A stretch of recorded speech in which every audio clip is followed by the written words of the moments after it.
Entre los años 800 y 1100 después de Cristo, los navegantes nórdicos enfrentaban temperaturas de hasta 20 grados bajo cero en el Atlántico Norte, donde cualquier llama abierta en un barco de madera significaba muerte instantánea para la tripulación o por el mar helado, pero los vikingos desarrollaron un sistema de aislamiento térmico usando pieles de animales, capas de lana de oveja con espesor de hasta 10 centímetros y técnicas de calentamiento corporal colectivo que permitían viajes de hasta 3 semanas consecutivas en aguas donde la temperatura del agua permanecía entre 2 y 4 grados sobre cero, desafiando todas las leyes de supervivencia humana en condiciones extremas sin ninguna fuente de calor artificial a bordo. Suscríbete al canal, deja tu like y comenta desde qué parte del mundo estás viendo. Ponte cómodo y relájate. Vamos a comenzar. Entre los años 800 y 1100 después de Cristo, los navegantes nórdicos se enfrentaron a uno de los desafíos más extraordinarios que la humanidad haya conocido jamás en su relación con el mar.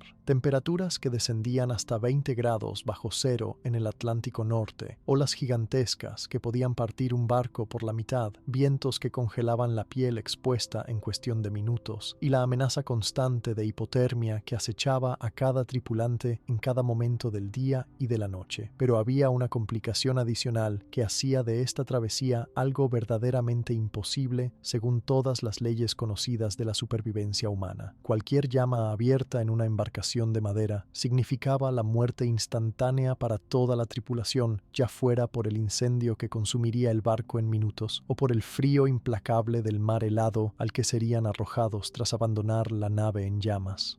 Sin embargo, los vikingos no solo sobrevivieron a estas condiciones, sino que prosperaron en ellas, desarrollando un sistema de aislamiento térmico y técnicas de calefacción colectiva que les permitieron realizar viajes de hasta 3 semanas consecutivas en aguas donde la temperatura permanecía entre 2 y 4 grados sobre cero, desafiando todas las probabilidades y escribiendo uno de los capítulos más fascinantes de la ingeniería humana y la adaptación extrema. Suscríbete al canal, deja tu like y comenta desde qué parte del mundo nos estás viendo. Ponte cómodo, relájate y comencemos este viaje extraordinario hacia el pasado, hacia los mares helados del norte, hacia el corazón de la resistencia humana. La era vikinga representa uno de los periodos más malinterpretados y romantizados de la historia humana. Cuando pensamos en los vikingos, inmediatamente vienen a nuestra mente imágenes de guerreros brutales con cascos cornudos, saqueando monasterios y sembrando el terror por toda Europa. Sin embargo, esta visión simplificada oculta una verdad mucho más compleja y fascinante. Los vikingos fueron, ante todo, maestros marineros, ingenieros navales excepcionales, comerciantes astutos, exploradores intrépidos y, quizás lo más importante para nuestro relato, científicos prácticos que comprendieron principios de termodinámica, aislamiento térmico y fisiología humana siglos antes de que estos conceptos fueran formalmente estudiados y nombrados por la ciencia occidental. El término vikingo en sí mismo es revelador de su verdadera naturaleza. No era una etnia ni una nacionalidad, sino una actividad, una profesión casi. Hacer vikingo significaba embarcarse en expediciones marítimas, ya fuera para comerciar, explorar o, sí, ocasionalmente para saquear. Pero la gran mayoría de los llamados vikingos eran granjeros, artesanos, comerciantes y familias que simplemente buscaban mejores oportunidades en tierras lejanas, y para llegar a esas tierras necesitaban cruzar algunos de los mares más peligrosos y fríos del planeta. El Atlántico Norte durante la era vikinga no era exactamente como lo conocemos hoy. Nos encontramos en un período de la historia climática conocido como el óptimo climático medieval, que paradójicamente incluía inviernos extremadamente duros, pero veranos relativamente cálidos. Las temperaturas oceánicas eran ligeramente más altas que en los siglos posteriores, pero esto no significa que fueran templadas o agradables. Las aguas por las que navegaban los vikingos, desde los fiordos noruegos hasta las costas de Islandia, Groenlandia y eventualmente Vinlandia en América del Norte, permanecían peligrosamente frías durante todo el año. En invierno, grandes extensiones del mar se cubrían de hielo flotante y las temperaturas del agua raramente superaban los 4 grados centígrados incluso en los meses más cálidos. Para comprender verdaderamente la magnitud del desafío que enfrentaban los navegantes nórdicos, debemos primero entender qué le sucede al cuerpo humano cuando se expone a temperaturas extremadamente bajas, especialmente en un ambiente marítimo donde la humedad y el viento multiplican los efectos del frío. El cuerpo humano funciona óptimamente a una temperatura interna de aproximadamente 37 grados centígrados. Cuando la temperatura ambiente desciende significativamente por debajo de este punto, el cuerpo debe trabajar constantemente para mantener su temperatura interna, un proceso que consume enormes cantidades de energía y puede agotar rápidamente las reservas calóricas de una persona. La hipotermia, la condición médica que resulta cuando el cuerpo pierde calor más rápido de lo que puede producirlo, comienza a establecerse cuando la temperatura corporal interna desciende por debajo de los 35 grados. Los síntomas iniciales incluyen escalofríos incontrolables, confusión mental, torpeza en los movimientos y fatiga extrema. Si la temperatura continúa descendiendo, los escalofríos se detienen paradójicamente. La persona se vuelve cada vez más confundida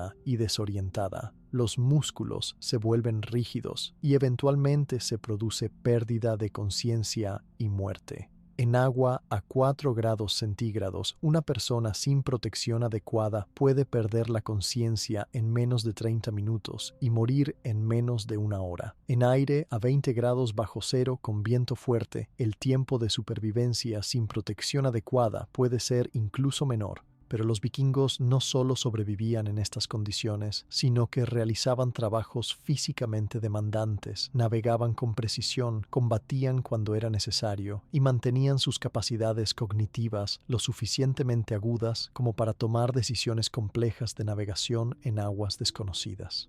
¿Cómo era esto posible sin fuego? La respuesta, como descubriremos a lo largo de este documental, no reside en una única solución milagrosa, sino en un sistema complejo y multifacético de adaptaciones tecnológicas, fisiológicas, nutricionales y sociales que, trabajando en conjunto, creaban un ambiente donde la supervivencia no solo era posible, sino sostenible durante semanas. Los barcos vikingos, conocidos como drakar o langskip en nórdico antiguo, son probablemente las embarcaciones más reconocibles de la historia marítima humana. Su diseño elegante, con la característica proa curva, que a menudo terminaba en una cabeza de dragón tallada, ha capturado la imaginación popular durante siglos. Pero más allá de su belleza estética, estos barcos representan una de las mayores hazañas de ingeniería naval de todos los tiempos, particularmente en lo que respecta a su capacidad para proteger a sus tripulaciones del frío extremo. Lo primero que debemos comprender sobre los barcos vikingos es que no eran embarcaciones grandes según los estándares modernos, o incluso según los estándares de muchas otras culturas marítimas de su época. Un langskip típico medía entre 20 y 30 metros de largo y apenas 5 metros de ancho en su punto más amplio. Esta relación longitud-anchura extremadamente alta, de aproximadamente 6:1, le daba al barco su velocidad característica y su capacidad para navegar en aguas poco profundas, pero también significaba que el espacio disponible era extremadamente limitado. No había cabinas bajo cubierta donde la tripulación pudiera refugiarse del frío. Todo el espacio interior estaba dedicado a la carga, los suministros y el equipo de navegación. La tripulación, que podía variar de 30 a 60 hombres dependiendo del tamaño del barco, pasaba prácticamente todo su tiempo expuesta a los elementos en la cubierta abierta. Sin embargo, decir que los barcos vikingos no tenían protección contra el frío sería inexacto. El diseño del casco en sí incorporaba características específicamente pensadas para maximizar la retención de calor. La técnica de construcción clinker, donde las tablas del casco se superponen entre sí como las escamas de un pez en lugar de unirse borde con borde, creaba una estructura inherentemente más rígida y, crucialmente, proporcionaba múltiples capas de madera entre el interior del barco y el agua helada del exterior. Cada junta superpuesta actuaba como una pequeña cámara de aire, y el aire es uno de los mejores aislantes térmicos que existen. Aunque el efecto aislante de esta construcción era modesto comparado con los estándares modernos, cada pequeña fracción de grado que se podía ganar era vital para la supervivencia. Las tablas del casco estaban cortadas de robles maduros que habían sido cuidadosamente seleccionados por la densidad y la consistencia de su grano. Los vikingos no cortaban simplemente los árboles y los aserraban en tablas. En su lugar utilizaban una técnica llamada riving o splitting, donde la madera era dividida a lo largo de su grano natural usando cuñas. Este proceso, aunque mucho más laborioso que el simple aserrado, producía tablas que eran significativamente más fuertes y más resistentes a las filtraciones de agua, ya que las fibras de madera permanecían intactas en lugar de ser cortadas. Una tabla de roble dividida adecuadamente podía tener apenas 2 o 3 centímetros de grosor y aún así soportar fuerzas tremendas sin romperse. La impermeabilización del casco era absolutamente crítica, no solo para mantener el barco a flote, sino también para minimizar la humedad dentro del barco, y la humedad, como veremos, era uno de los mayores enemigos de la supervivencia en climas fríos. Entre cada tabla superpuesta, los constructores navales vikingos aplicaban una capa gruesa de lana de oveja que había sido empapada en alquitrán de pino. Este material, conocido como oakum en términos náuticos modernos, servía a múltiples propósitos. Primero, sellaba herméticamente las juntas contra el agua. Segundo, proporcionaba una capa adicional de aislamiento. Tercero, la lana tenía propiedades naturales de absorción de humedad que ayudaban a mantener el interior del barco relativamente seco, incluso cuando las olas rompían sobre la borda. El alquitrán de pino utilizado para impermeabilizar la lana también se aplicaba generosamente a todo el exterior del casco. Este alquitrán, extraído de la madera de pino mediante un proceso de destilación lenta que los escandinavos habían perfeccionado durante generaciones, era mucho más que un simple sellador. Contenía resinas naturales que permanecían flexibles incluso en temperaturas bajo cero, lo que significaba que el casco podía flexionarse y adaptarse a las olas sin que el sellado se agrietara. Además, la capa oscura de alquitrán absorbía más radiación solar que la madera natural, lo que durante los días soleados proporcionaba un calentamiento marginal pero apreciable del casco. Pero quizás la característica más ingeniosa del diseño del casco vikingo en términos de gestión térmica era su forma. El diseño de fondo plano y los lados bajos significaban que el barco se asentaba relativamente alto en el agua, minimizando el área de contacto con el agua helada.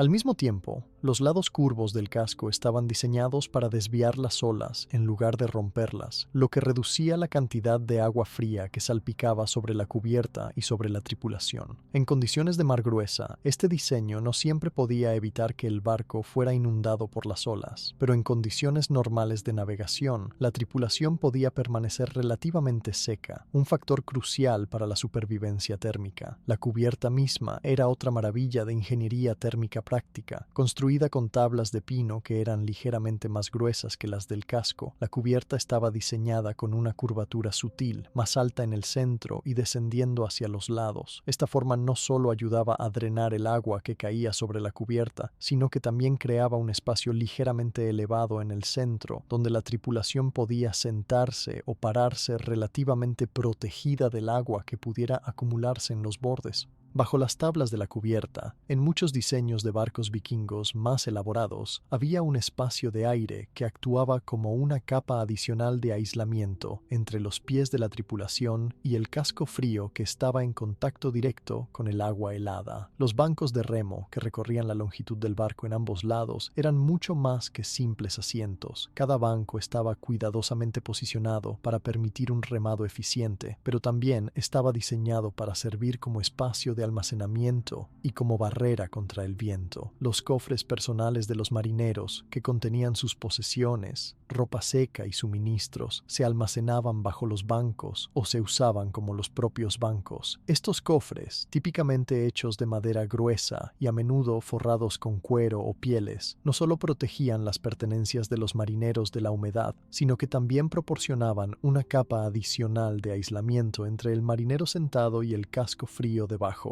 A lo largo de la borda del barco, los escudos de la tripulación se colgaban en un sistema ingenioso de soportes que los mantenía superpuestos como las escamas de un pez o las tejas de un tejado. Esta práctica, inmortalizada en incontables representaciones artísticas de barcos vikingos, servía a múltiples propósitos prácticos más allá del obvio uso defensivo de los escudos. Primero, proporcionaban una barrera adicional contra el viento, que como cualquier persona que haya pasado tiempo en un bote sabe, es uno de los factores más significativos en la pérdida de calor corporal. El viento frío que soplaba constantemente sobre las aguas del Atlántico Norte podía hacer que una temperatura del aire de 0 grados se sintiera como 20 grados bajo cero mediante el efecto del factor de enfriamiento por viento. Los escudos superpuestos a lo largo de la borda creaban una barrera efectiva que rompía estos vientos y creaba zonas de calma relativa donde la tripulación podía trabajar y descansar. Los escudos mismos eran obras maestras de diseño multifuncional, típicamente construidos con tablas de tilo, un tipo de madera relativamente ligera pero resistente. Los escudos tenían entre 80 y 100 centímetros de diámetro y aproximadamente 1 centímetro de grosor.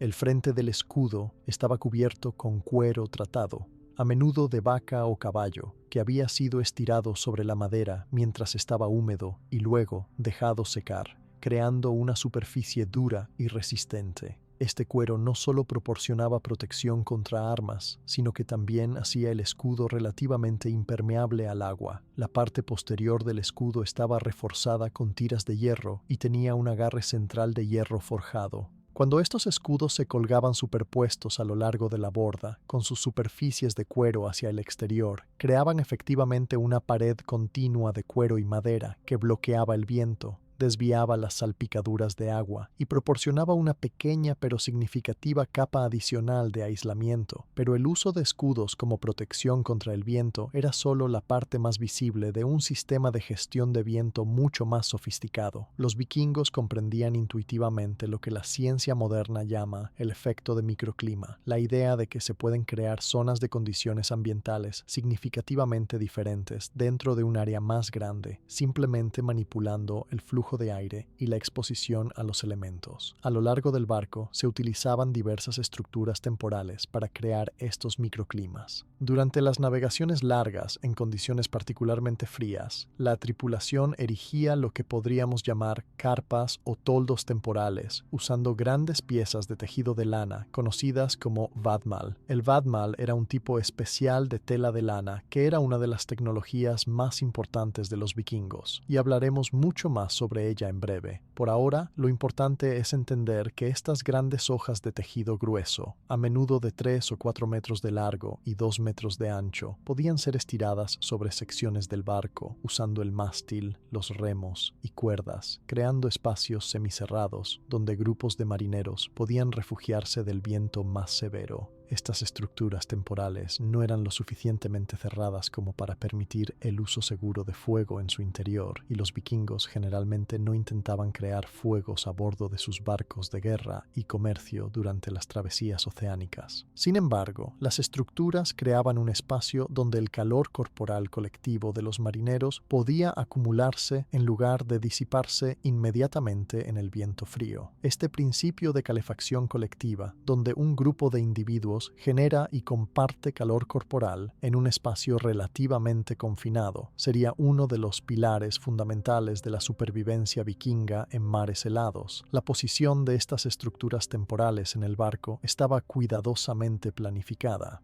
Típicamente se erigían en la sección central del barco, donde el movimiento debido al oleaje era menos pronunciado, haciendo más fácil para la tripulación mantener el equilibrio y el calor. La proa y la popa del barco, donde el movimiento era más severo y donde la exposición al viento era mayor, se dejaban relativamente abiertas para permitir las maniobras de navegación y para prevenir que el barco se volviera demasiado pesado en su centro, lo que podría afectar su estabilidad.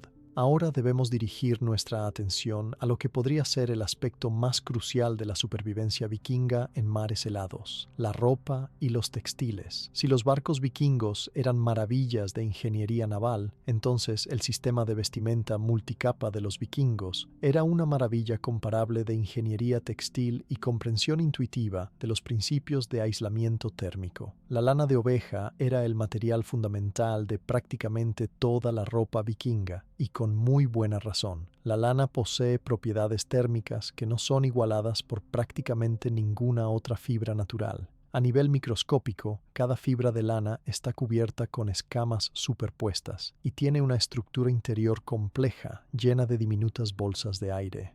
Esta estructura hace que la lana sea un aislante térmico excepcional, capaz de atrapar el calor corporal en las bolsas de aire mientras permite que la humedad se evapore. Quizás aún más importante, la lana retiene sus propiedades aislantes incluso cuando está húmeda, una característica que no comparte con muchos otros materiales aislantes naturales o incluso sintéticos modernos. Las ovejas escandinavas de la era vikinga no eran las ovejas domésticas altamente especializadas que conocemos hoy. Eran animales más pequeños, más resistentes, descendientes directos de especies salvajes, y su lana reflejaba esta herencia salvaje. La lana era más gruesa, más rizada, más aceitosa y significativamente más resistente al agua que la lana de las razas modernas. Los aceites naturales de la lana, llamados lanolina, creaban una capa hidrofóbica que hacía que el agua se formara en gotas y rodara, en lugar de empapar las fibras.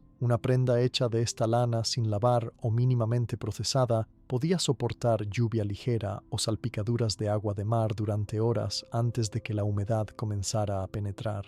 El proceso de convertir esta lana en prendas utilizables era laborioso y consumía tiempo, pero los vikingos lo habían perfeccionado durante generaciones. Después de esquilar las ovejas en la primavera, la lana era limpiada parcialmente para eliminar la suciedad y los restos vegetales, pero crucialmente no se lavaba completamente, preservando gran parte de la lanolina natural. Luego era cardada, un proceso de peinado que alineaba las fibras en una dirección más o menos uniforme, facilitando el hilado. El hilado de la lana en hilo era típicamente trabajo de mujeres y niños durante los largos inviernos escandinavos, usando usos de manos simples pero efectivos, a menudo con pesos de piedra o arcilla para mantener el impulso. Las hiladoras podían crear hilos de diversos grosores según el uso previsto. Para la ropa exterior destinada a proteger contra el frío marino extremo, se preferían hilos más gruesos que producirían tejidos más densos y cálidos.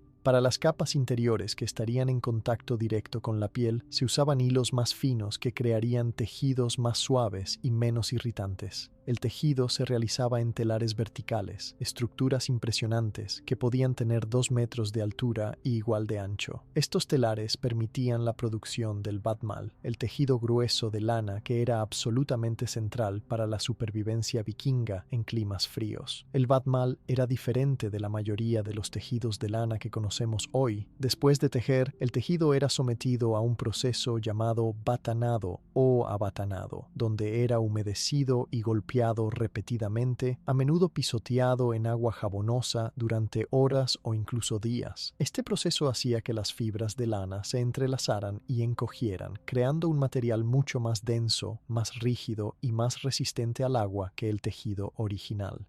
El vadmal batanado podía ser tan grueso como 1 centímetro en algunos casos, y era tan denso que era casi impermeable al viento. Un trozo de vadmal de alta calidad, cuando se sostenía a la luz, apenas permitía que pasara luz a través de él. Este material formaba la capa exterior de prácticamente toda la ropa vikinga, diseñada para condiciones marítimas frías. Pero una sola capa, incluso de vadmal grueso, no era suficiente para las condiciones extremas del Atlántico Norte. Los vikingos empleaban un sistema sofisticado de capas múltiples, donde cada capa servía un propósito específico en la gestión del calor corporal y la humedad. Este sistema de capas múltiples era notablemente similar en principio a los sistemas modernos de vestimenta para actividades al aire libre extremas, aunque por supuesto los vikingos habían llegado a este diseño a través de la experiencia práctica en lugar del análisis científico. La capa, más interna, en contacto directo con la piel, era típicamente una túnica de lana de tejido relativamente fino. Esta prenda, que llegaba hasta las rodillas o incluso más abajo, servía para absorber la transpiración del cuerpo y alejarla de la piel. Aunque pueda parecer contradictorio usar lana directamente sobre la piel cuando uno está tratando de mantenerse seco, la lana tiene la propiedad única de poder absorber hasta el 30% de su peso en humedad antes de comenzar a sentirse húmeda al tacto. Mientras tanto, la humedad absorbida en el interior de las fibras de lana continúa evaporándose gradualmente, un proceso que en realidad genera una pequeña cantidad de calor debido a la química de la absorción de humedad por la queratina en la lana. Sobre esta túnica interior, un marinero vikingo usaría una o más túnicas adicionales de lana más gruesa.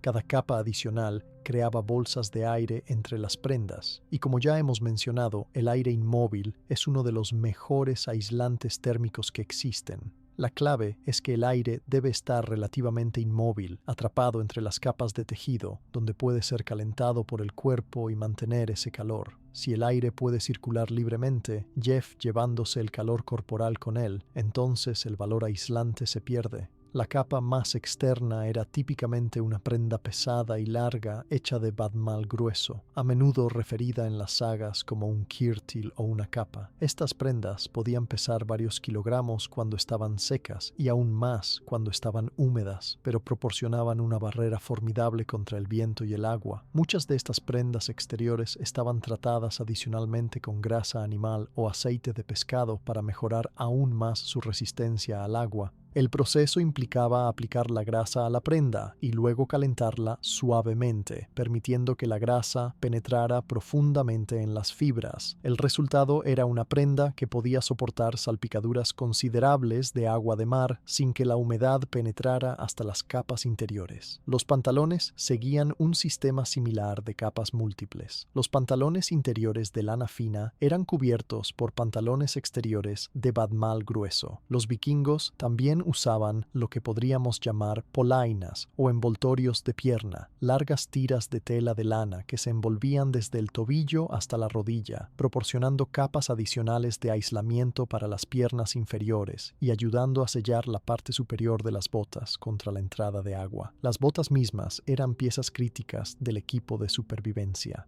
Típicamente hechas de cuero grueso de vaca o de foca, las botas vikingas llegaban hasta la mitad de la pantorrilla y estaban diseñadas para ser relativamente impermeables. El cuero era tratado con grasa animal y alquitrán para mejorar su resistencia al agua, y las costuras eran cuidadosamente selladas con más grasa y alquitrán. Sin embargo, ninguna bota de la época era completamente impermeable, especialmente después de horas o días de exposición al agua de mar. Los marineros vikingos llevaban múltiples pares de calcetines de lana gruesa, cambiándolos regularmente para mantener los pies lo más secos posible. Los pies mojados y fríos eran uno de los caminos más rápidos hacia la hipotermia y el congelamiento, y los vikingos lo sabían muy bien. Las manos presentaban un desafío particular. Los marineros necesitaban destreza manual para manejar cuerdas, remos y armas, pero las manos expuestas pierden calor rápidamente y son muy susceptibles al congelamiento. Los vikingos usaban mitones de lana gruesa cuando era posible, pero estos mitones no eran como los guantes modernos con dedos separados. En su lugar, eran mitones verdaderos, con solo el pulgar separado y los otros 4 dedos juntos en un compartimento común. Este diseño permitía que los dedos compartieran calor entre sí, manteniéndolos significativamente más cálidos que si estuvieran separados. Los mitones estaban a menudo forrados con piel de oveja, con la lana hacia el interior, proporcionando una capa adicional de aislamiento suave y cálido. Para trabajos que requerían destreza manual fina, los mitones tenían que ser removidos temporalmente. Durante estos periodos, los marineros trabajaban lo más rápido posible con las manos desnudas. Luego, inmediatamente volvían a ponerse los mitones y a menudo metían las manos debajo de sus ropas, contra su torso o debajo de sus axilas, para recalentarlas rápidamente usando el calor de las partes centrales de su cuerpo. La cabeza y el cuello eran protegidos con gorros de lana gruesa y capuchas que podían cubrir completamente la cabeza. el cuello y parte de los hombros. Algunos marineros usaban también bufandas largas de lana que envolvían alrededor del cuello y la cara inferior, dejando solo los ojos expuestos en las condiciones más frías. La pérdida de calor a través de la cabeza sin protección puede representar hasta el 40% de la pérdida total de calor corporal en condiciones de frío, por lo que esta protección era absolutamente crítica. Pero quizás el elemento más importante de todo el sistema de vestimenta vikinga era algo que a menudo se pasa por alto en las reconstrucciones modernas: las pieles de animales. Sobre todas las capas de lana, en las condiciones más frías, los marineros vikingos usaban capas de pieles de animales con el pelo hacia adentro, contra las capas exteriores de lana. Las pieles más valoradas provenían de osos, lobos, renos, focas y ocasionalmente osos polares. Estas pieles proporcionaban una capa final de aislamiento que era virtualmente impenetrable al viento más frío. Las pieles de foca eran particularmente valoradas para uso marítimo porque las focas son animales naturalmente adaptados a vivir en aguas heladas. La piel de foca es naturalmente resistente al agua y la capa de grasa que permanece adherida a la piel cuando se procesa adecuadamente proporciona un aislamiento excepcional. Un marinero que usaba una capa hecha de piel de foca sobre sus capas de lana podía permanecer relativamente cómodo, incluso cuando las temperaturas del aire estaban muy por debajo del punto de congelación y el viento soplaba con fuerza. Las pieles de reno eran igualmente valiosas por razones ligeramente diferentes. El pelo del reno es único en el reino animal. Cada pelo individual es hueco y lleno de aire, haciendo que la piel completa sea extraordinariamente ligera para su valor aislante. Además, el pelaje de reno es increíblemente denso, con miles de pelos por centímetro cuadrado, creando una barrera de aire atrapado que es casi tan efectiva como los mejores aislantes sintéticos modernos. Ahora debemos considerar un aspecto del sistema de supervivencia vikingo que es tan importante como la ropa que usaban: cómo manejaban la humedad. En un entorno marítimo frío, la humedad es posiblemente más peligrosa que el frío mismo. El agua conduce el calor lejos del cuerpo aproximadamente 25 veces más rápido que el aire a la misma temperatura. Esto significa que la ropa húmeda no solo pierde su capacidad de aislar, sino que activamente extrae calor del cuerpo. Los vikingos no podían evitar que su ropa se mojara completamente, especialmente durante tormentas o mares agitados cuando las olas rompían sobre la cubierta del barco. Sin embargo, habían desarrollado un sistema sofisticado para gestionar esta humedad y minimizar su impacto en la supervivencia de la tripulación. El primer elemento de este sistema era la rotación regular de ropa. Cada marinero llevaba múltiples mudas de ropa, especialmente de las capas interiores que estaban más cerca de la piel. Cuando una capa se mojaba, ya fuera por agua de mar o por transpiración, se cambiaba por una seca tan pronto como fuera posible. Pero esto plantea la pregunta obvia: ¿cómo se secaba la ropa mojada en un barco en medio del océano sin fuego?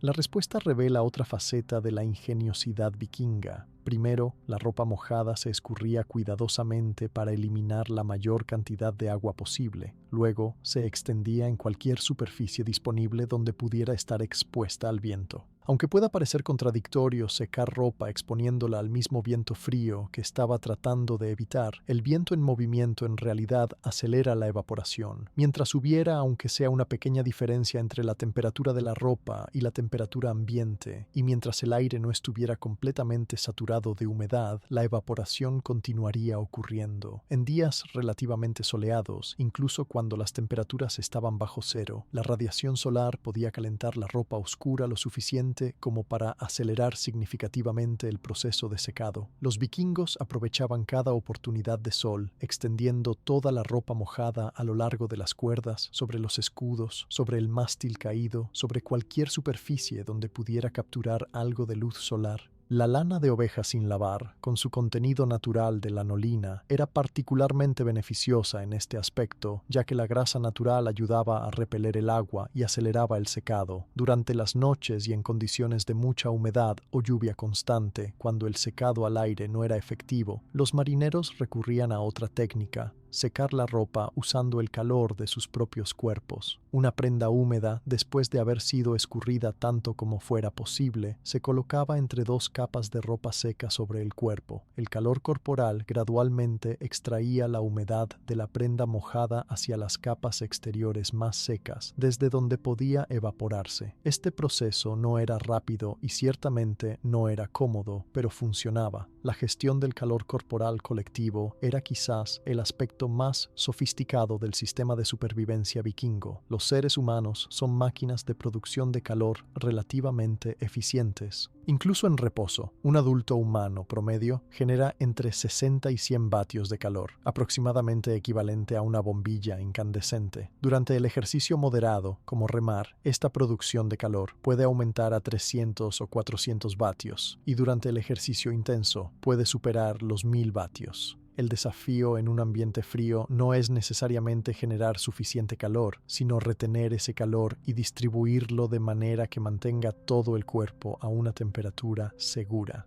Los vikingos comprendían intuitivamente que un grupo de personas juntas podía mantenerse más cálido que individuos separados. Cuando la tripulación no estaba activamente remando o realizando otras tareas, se agrupaban en el espacio central del barco bajo las estructuras de tela temporales que hemos descrito anteriormente. Estos grupos típicamente consistían en 6 a 8 hombres sentados muy juntos, a menudo literalmente apretados unos contra otros, compartiendo su calor corporal. La disposición de estos grupos no era aleatoria. Los hombres más grandes y robustos, que naturalmente generaban más calor corporal, se colocaban en el exterior del grupo, actuando como una barrera viviente contra el frío. Los hombres más pequeños, o aquellos que estaban comenzando a mostrar signos de hipotermia, se colocaban en el centro del grupo, donde estaban rodeados por el calor de sus compañeros. Esta disposición se rotaba regularmente para asegurar que todos los miembros de la tripulación tuvieran oportunidad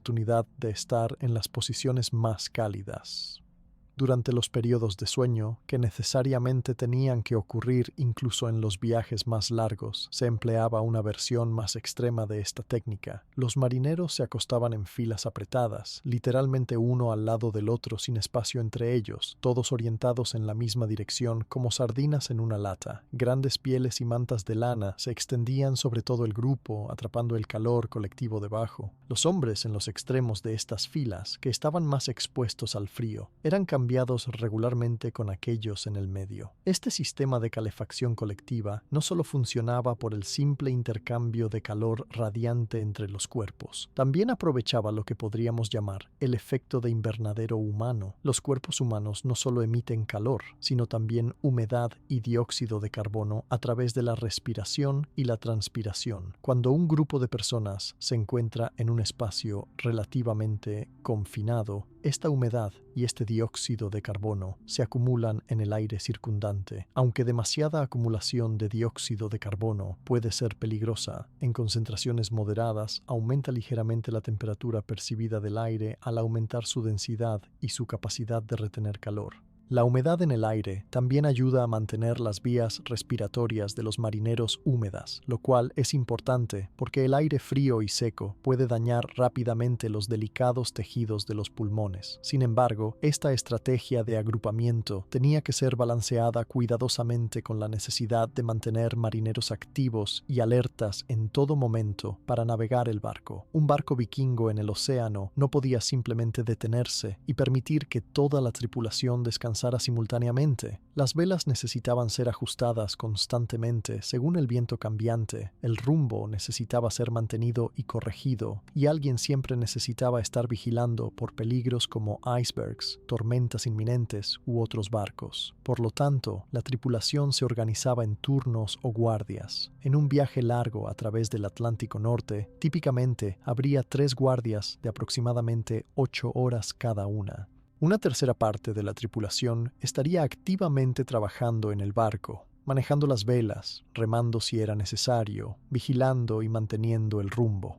Otra tercera parte estaría en un estado de semidescanso, disponible para ser llamada rápidamente si se necesitaba más mano de obra, pero mientras tanto aprovechando la oportunidad para comer, revisar y reparar equipos, o simplemente conservar energía. La última tercera parte estaría descansando activamente, durmiendo si era posible, agrupados bajo las pieles y mantas en la sección central del barco.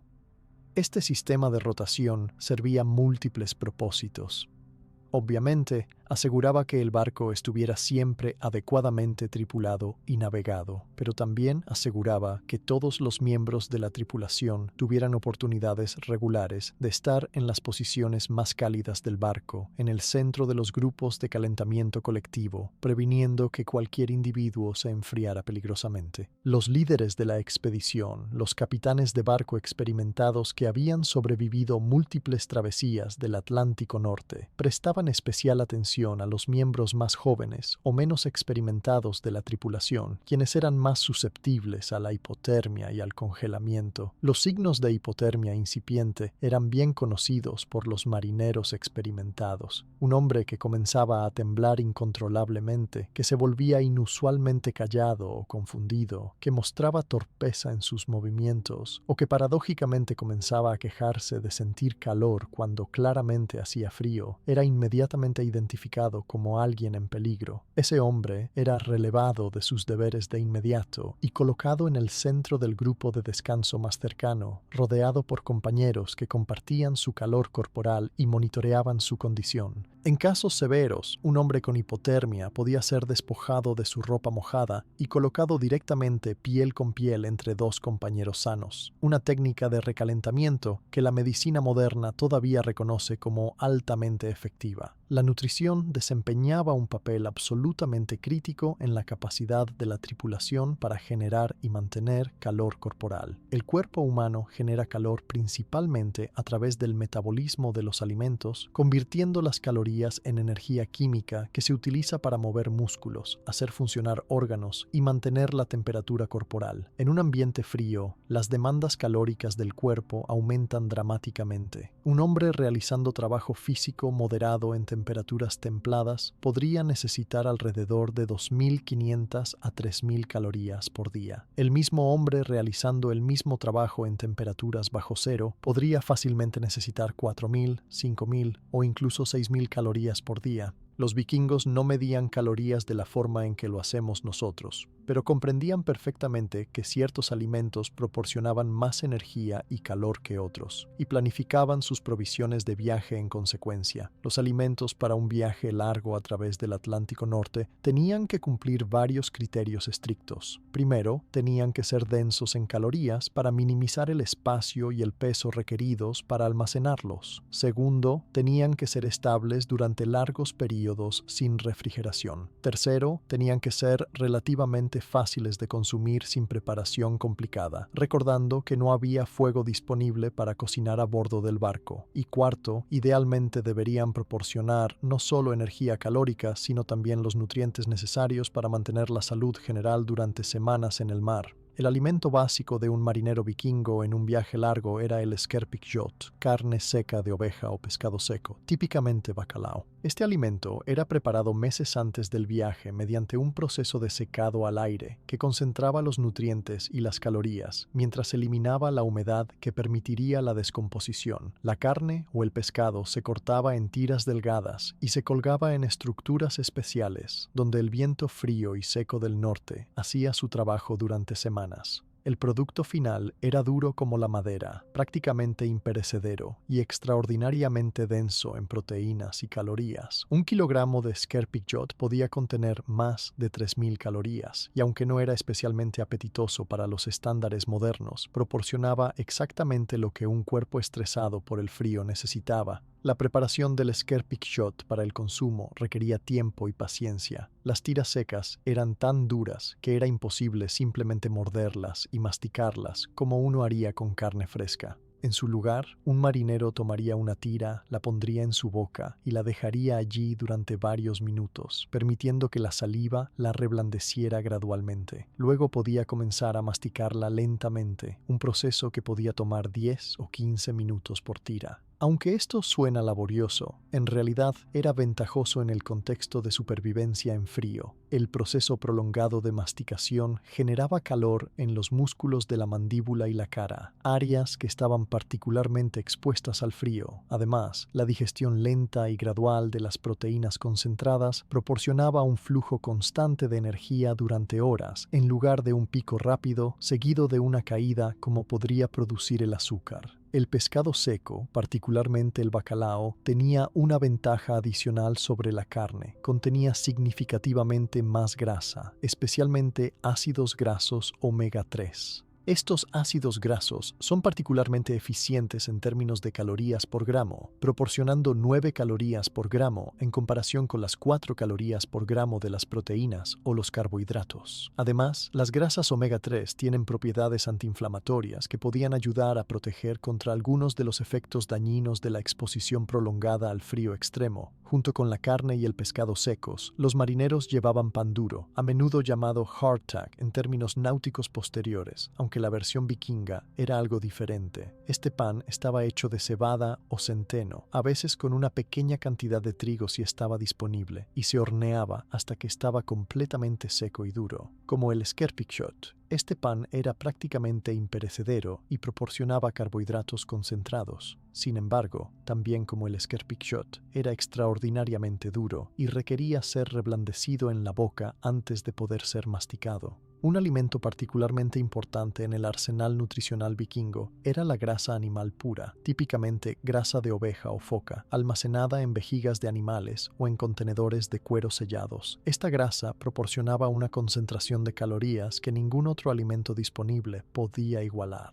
Los marineros consumían regularmente pequeñas cantidades de esta grasa directamente, a menudo mezclada con pan seco o carne seca para hacerla más palatable. Aunque el concepto de comer grasa pura puede parecer poco apetitoso o incluso repugnante para las sensibilidades modernas, especialmente en culturas donde el exceso de grasa en la dieta es visto como poco saludable. En el contexto de supervivencia en frío extremo, la grasa era literalmente un salvavidas. Los frutos secos y las bayas secas también formaban parte de las provisiones cuando estaban disponibles. Las avellanas, que crecían abundantemente en muchas partes de Escandinavia, eran particularmente valoradas porque eran densas en calorías, ricas en grasas saludables y extremadamente duraderas. Las bayas secas, aunque no tan calóricamente densas, proporcionaban nutrientes importantes, especialmente vitamina C, que ayudaba a prevenir el escorbuto, una enfermedad potencialmente mortal causada por la deficiencia de vitamina C que afectaba a muchos marineros en viajes largos. La bebida era otro asunto que requería consideración cuidadosa. El agua fresca era esencial para la supervivencia, pero almacenar suficiente agua para toda la tripulación durante semanas presentaba desafíos significativos. El agua se almacenaba en barriles de madera sellados o en grandes vejigas de animales.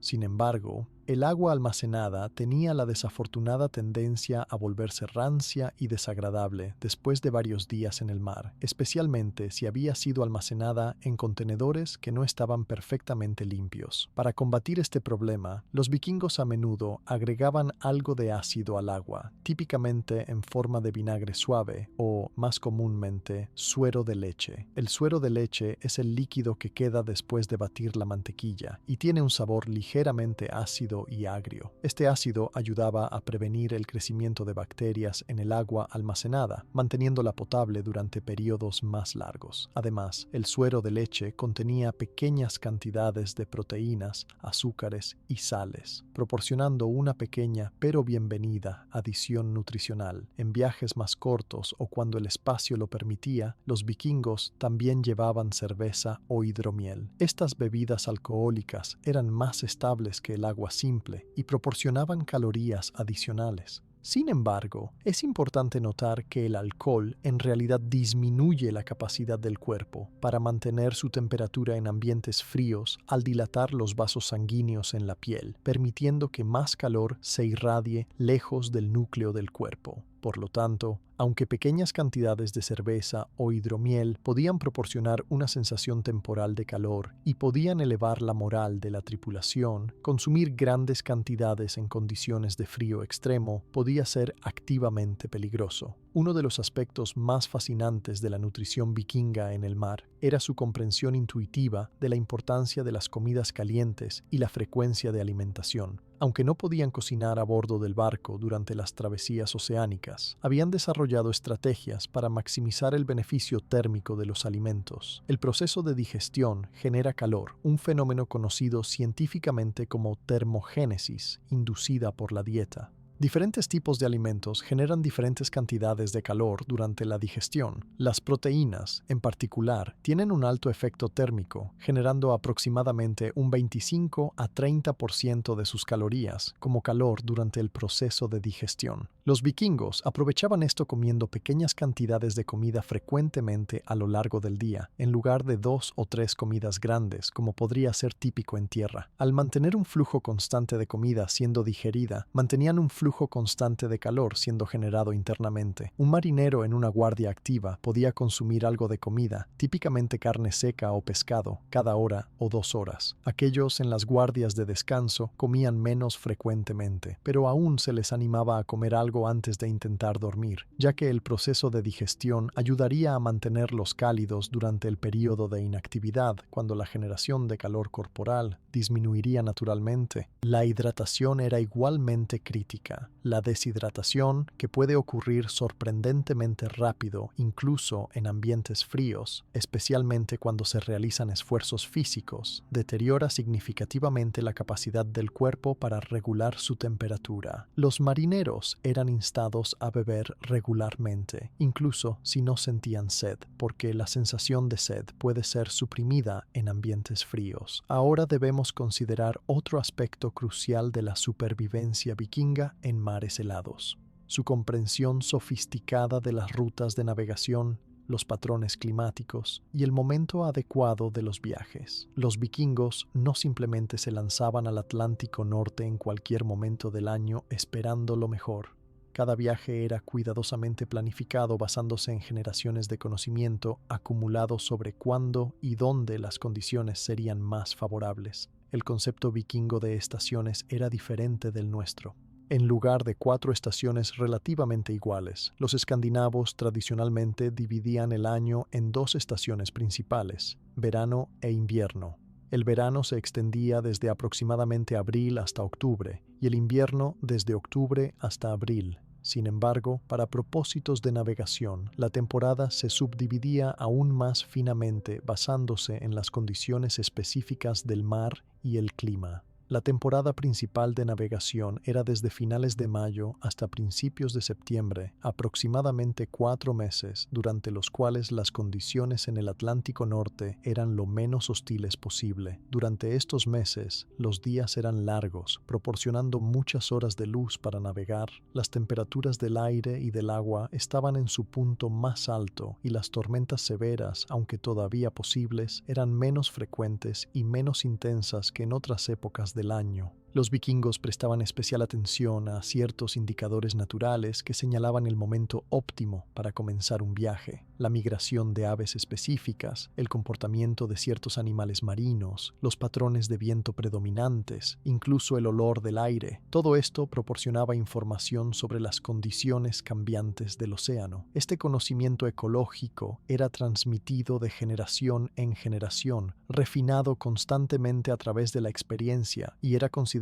tan valioso como cualquier pieza de equipo físico. Las rutas mismas eran elegidas cuidadosamente para maximizar la seguridad y minimizar la exposición a las condiciones más extremas. Contrariamente a la imagen popular de vikingos aventurándose audazmente en mar abierto sin referencia a la tierra, la mayoría de la navegación vikinga seguía un patrón conocido como navegación costera, donde el barco permanecía relativamente cerca de la costa siempre que fuera posible, usando puntos de referencia terrestres para la navegación y teniendo acceso a puertos de refugio si las condiciones se volvían peligrosas. Sin embargo, algunas rutas, particularmente aquellas hacia Islandia y Groenlandia, requerían inevitablemente periodos de navegación en mar abierto fuera de la vista de tierra. Para estos segmentos, los vikingos habían desarrollado sofisticadas técnicas de navegación que no dependían de instrumentos complejos, sino de la observación cuidadosa del mundo natural. La posición del sol durante el día y de ciertas estrellas durante la noche proporcionaba información direccional. La dirección y el carácter del viento, las corrientes oceánicas, los tipos de olas, el color del agua, la presencia de ciertas aves marinas y ballenas, e incluso los olores transportados por el viento, todo esto proporcionaba pistas sobre la posición, la dirección y las condiciones venideras. Uno de los artefactos de navegación vikingos más intrigantes es la piedra solar, un dispositivo que, según algunas sagas, permitía a los navegantes determinar la posición del sol incluso en días nublados. Aunque durante mucho tiempo se pensó que estas referencias eran míticas, investigaciones recientes han sugerido que ciertas piedras, particularmente un tipo de calcita llamada espato de Islandia, tienen propiedades de polarización de luz que podrían teóricamente ser utilizadas para localizar el sol incluso cuando no es directamente visible. Aunque el debate continúa sobre exactamente cómo se habrían usado tales piedras, su mera existencia en las sagas sugiere la sofisticación del pensamiento de navegación vikingo. La planificación de un viaje largo también involucraba consideraciones cuidadosas sobre el tamaño y la composición de la tripulación. Un barco vikingo típico destinado a un viaje transatlántico llevaría una tripulación de entre 30 y 60 hombres, dependiendo del tamaño del barco. Esta no era simplemente una cuestión de tener suficientes hombres para remar y manejar las velas. El tamaño de la tripulación era cuidadosamente calculado basándose en múltiples factores, incluyendo la cantidad de provisiones que el barco podía transportar, la necesidad de tener suficientes hombres para manejar el barco en todas las condiciones mientras se mantenía el sistema de rotación de guardias que hemos discutido y, crucialmente, la necesidad de tener suficientes cuerpos para hacer que el sistema de calentamiento colectivo funcionara efectivamente. Demasiado pocos hombres significarían que no habría suficiente calor corporal colectivo para mantener a todos seguros en las condiciones más frías. Demasiados hombres significarían que no habría suficiente espacio para que todos descansaran adecuadamente y, lo más importante, que las provisiones de comida y agua se agotarían demasiado rápido. Los capitanes de barco experimentados habían aprendido a través de generaciones de prueba y error exactamente cuál era el número óptimo para cada tipo y tamaño de barco. La composición de la tripulación también importaba. Los viajes largos a través del Atlántico Norte típicamente incluían una mezcla de marineros experimentados que habían hecho el viaje antes y hombres más jóvenes y menos experimentados que estaban haciendo su primera travesía. Los veteranos proporcionaban el conocimiento y la experiencia necesarios para navegar condiciones desafiantes y tomar decisiones críticas. Los hombres más jóvenes proporcionaban la fuerza física y la resistencia necesarias para las tareas físicamente demandantes de remar y manejar las velas. Sin embargo, la inclusión de marineros sin experiencia no era simplemente una necesidad práctica, era también un elemento crucial del sistema social y cultural vikingo. Los viajes marítimos largos eran ritos de paso importantes para los jóvenes hombres nórdicos. Sobrevivir a una travesía del Atlántico Norte demostraba coraje, resistencia y la capacidad de funcionar como parte de un equipo en condiciones extremadamente desafiantes. Aquellos que completaban exitosamente tales viajes ganaban prestigio y respeto en sus comunidades, y el conocimiento y las habilidades que adquirían se volvían parte de su identidad y su valor como miembros de la sociedad. Más allá de las consideraciones puramente físicas y técnicas de la supervivencia en mares helados, debemos examinar los aspectos psicológicos y culturales que permitieron a los vikingos soportar las tremendas dificultades de estos viajes. La resistencia mental puede ser tan importante como la resistencia física en situaciones de supervivencia extrema, y los vikingos habían desarrollado sofisticadas estrategias psicológicas y sociales para mantener la moral y la cohesión de la tripulación durante semanas de privación y peligro. La estructura social a bordo de un barco vikingo era una extensión de la estructura social más amplia de la sociedad nórdica, pero adaptada a las necesidades únicas del ambiente marítimo. En el centro de esta estructura estaba el capitán del barco, típicamente un hombre experimentado que había realizado el viaje muchas veces y cuyo conocimiento de las rutas, las condiciones y las técnicas de supervivencia era enciclopédico. El capitán no era necesariamente el hombre de mayor estatus social en la tripulación en términos del sistema de clases nórdico en tierra, pero en el mar su autoridad era absoluta. Su palabra era ley, no por decreto arbitrario, sino porque todos reconocían que su experiencia podía significar la diferencia entre la vida y la muerte.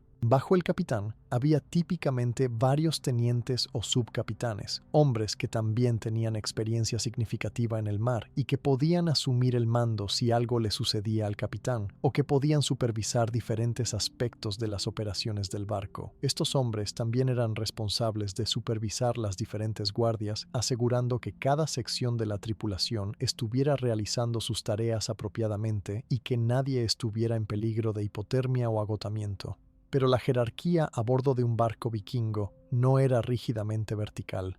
Había un fuerte elemento de responsabilidad colectiva y toma de decisiones compartida, especialmente entre los marineros más experimentados. Las decisiones importantes sobre el rumbo, cuándo bajar las velas y remar en su lugar, cuándo buscar refugio de una tormenta inminente, estas decisiones a menudo se tomaban mediante discusión y consenso entre los hombres experimentados, aunque la palabra final siempre pertenecía al capitán. Esta estructura social servía múltiples propósitos psicológicos, proporcionaba un sentido claro de orden y propósito, reduciendo la ansiedad que naturalmente surge de estar en una situación peligrosa. Aseguraba que el conocimiento y la experiencia fueran valorados y utilizados apropiadamente, y quizás lo más importante, fomentaba un fuerte sentido de unidad de grupo y dependencia mutua.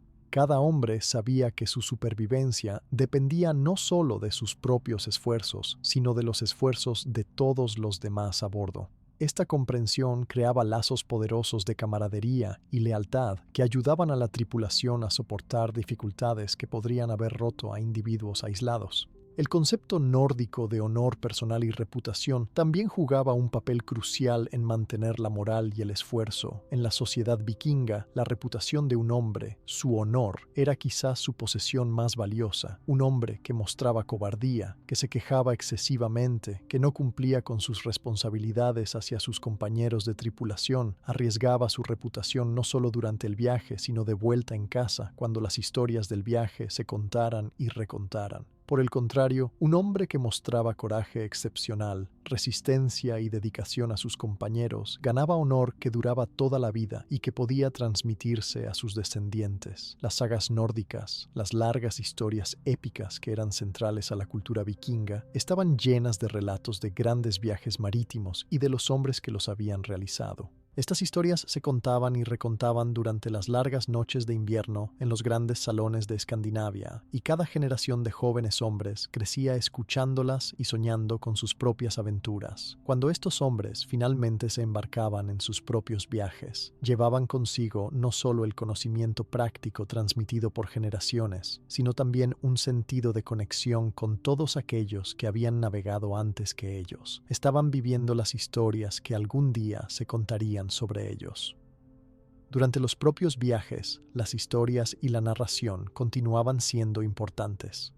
Durante los períodos de relativo descanso, especialmente durante las noches cuando el trabajo del barco era más ligero y los hombres se agrupaban para compartir calor, se contaban historias. Estas podían ser las sagas antiguas familiares, pero también incluían historias personales, recuerdos de viajes anteriores, planes y esperanzas para el futuro. Esta narración servía a múltiples propósitos. Ayudaba a pasar el tiempo, distrayendo las mentes de los hombres del frío y la incomodidad, reforzaba los lazos sociales entre los miembros de la tripulación y proporcionaba una forma de transmitir conocimiento práctico de supervivencia y navegación de los marineros experimentados a los novatos de una manera que era memorable y atractiva. La música también desempeñaba un papel. Los marineros vikingos cantaban mientras remaban, utilizando el ritmo de las las canciones para coordinar sus golpes de remo y hacer que el trabajo físicamente demandante fuera más llevadero. Estas canciones de trabajo tenían ritmos fuertes y simples y letras repetitivas que eran fáciles de seguir incluso cuando se estaba exhausto. Pero también había canciones más complejas y líricas que se cantaban durante los periodos de descanso, canciones sobre héroes antiguos, sobre tierras lejanas, sobre el amor y el hogar.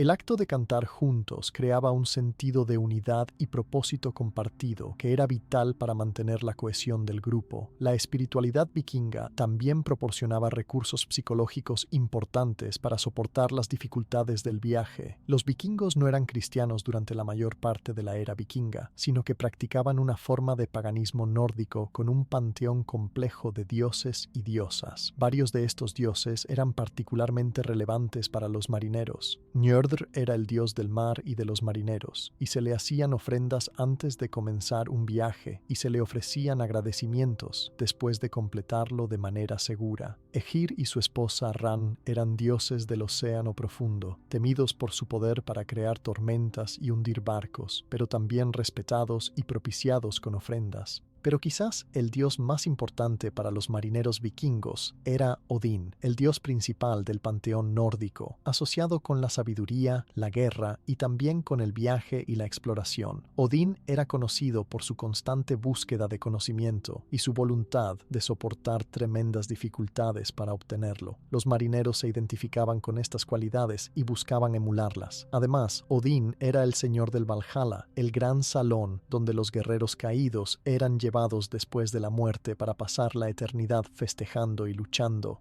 Para los vikingos, morir en el mar durante un viaje honorable era considerado tan digno como morir en batalla, y se creía que tales hombres también tendrían un lugar en el Valhalla. Esta creencia en un más allá honorable ayudaba a los marineros a enfrentar el constante peligro de muerte sin miedo paralizante. No es que los vikingos no temieran la muerte, las sagas dejan claro que lo hacían, pero su cultura les proporcionaba un marco dentro del cual el riesgo de muerte podía ser aceptado como parte de una vida significativa y honorable. Esta aceptación de la mortalidad, paradójicamente, probablemente contribuía a su supervivencia al permitirles tomar decisiones racionales en situaciones peligrosas, en lugar de ser paralizados por el pánico. Las prácticas rituales también ayudaban a proporcionar una sensación de control y estructura en una situación que era inherentemente incierta y peligrosa. Antes de comenzar un viaje, se realizaban ceremonias y se hacían ofrendas a los dioses del mar.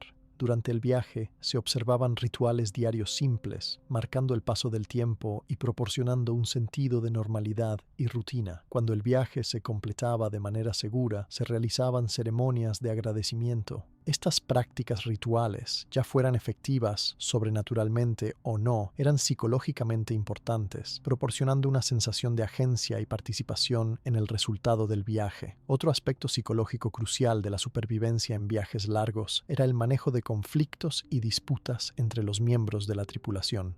Cuando docenas de hombres están confinados en un espacio pequeño durante semanas, sometidos a estrés extremo, privación de sueño, incomodidad constante y el riesgo siempre presente de muerte, es inevitable que surjan tensiones. Pequeños desacuerdos podrían fácilmente escalar a conflictos serios que podrían amenazar la cohesión de la tripulación y, por lo tanto, la supervivencia de todos. Los vikingos habían desarrollado sofisticados mecanismos sociales para manejar tales conflictos. El capitán y los tenientes estaban siempre atentos a las tensiones crecientes e intervenían rápidamente cuando era necesario. A menudo, esto involucraba simplemente separar a los individuos en conflicto, asignándolos a diferentes guardias o tareas donde tuvieran menos interacción directa. En casos más serios, se podría convocar una especie de consejo informal, donde los marineros experimentados escucharían ambos lados del conflicto y ayudarían a negociar una resolución. La cultura vikinga valoraba altamente la capacidad de resolver disputas de manera pacífica y honorable. Un hombre que podía llegar a un compromiso compromiso razonable en una disputa sin recurrir a la violencia era visto como sabio y maduro. Por el contrario, un hombre que insistía en escalar un conflicto menor, especialmente en una situación donde tal escalada podría poner en peligro a toda la tripulación, arriesgaba ser visto como inmaduro e irresponsable, dañando su honor y su reputación. Sin embargo, algunos conflictos eran lo suficientemente serios como para no poder ser resueltos a través de la negociación o el compromiso. En estos casos raros, se podría acordar posponer la resolución hasta que el barco llegara a tierra. Los dos individuos en conflicto se comprometían a mantener la paz durante el resto del viaje, con el entendimiento de que la disputa se resolvería de manera apropiada una vez en tierra, posiblemente a través de un duelo formal o mediante el sistema legal nórdico. Esta capacidad de diferir la resolución de conflictos era crucial para mantener la paz a bordo durante las dificultades del viaje. Es importante reconocer que no todos los viajes vikingos a través del Atlántico Norte terminaban en éxito. Las sagas y los registros históricos contienen numerosas referencias a barcos que partieron y nunca llegaron a su destino, perdidos en el mar con todas las manos a bordo. Las causas de estas pérdidas eran variadas. Algunas eran el resultado de tormentas catastróficas que simplemente abrumaban las capacidades del barco y la tripulación. Otras eran causadas por errores de navegación que llevaban al barco demasiado lejos de su curso, agotando las provisiones antes de que pudiera alcanzarse tierra. Algunas podrían haber sido resultado de encuentros con icebergs o hielo flotante que dañaban el casco más allá de la capacidad de reparación de la tripulación. Y algunas, sin duda, eran resultado de que la tripulación simplemente sucumbía al frío, la hipotermia gradualmente debilitándolos hasta que ya no podían operar el barco de manera efectiva. Los vikingos no romanticizaban estos fracasos. Los reconocían como los riesgos inherentes de su modo de vida y honraban la memoria de aquellos que se perdieron en el mar. Pero también estudiaban cada pérdida conocida, tratando de entender qué había salido mal y cómo podrían evitarse tragedias similares en el futuro.